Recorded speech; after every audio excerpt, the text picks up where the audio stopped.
Hi, I'm Sheryl. I'm a mother of 4, grandmother of 1, and I am an eligible midwife.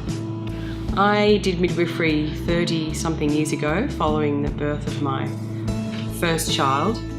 He's 37, and it took me 5 years to be able to become a midwife because by then I had another child, and I guess my training was back in the 80s where most of the births of women were forceps, women in stirrups, women having had their pubic hair shaved. You know, it was a very traumatic year.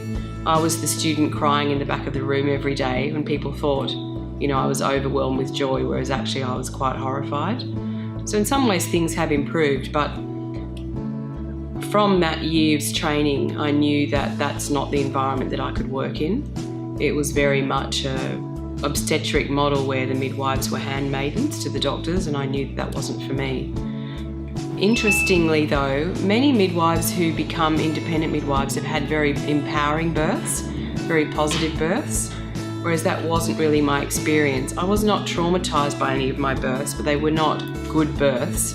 But the theme for me was not feeling like I had support. So I've worked in a variety of different models of care for women, always worked in the public system, had a short stint in the private system.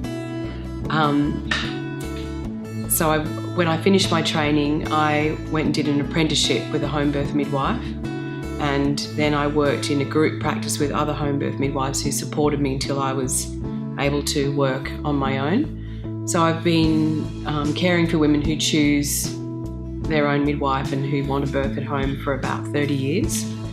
I've worked in a birth centre model, I've worked in midwifery group practice, I've worked in just a public hospital, worked in education, have taught at university, have worked in perinatal mental health as a consultant, done a broad variety of different roles.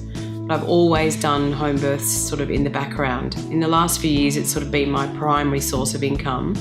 But with all the new regulations about midwifery and the way that we can practice, I've had to finish my private practice next year.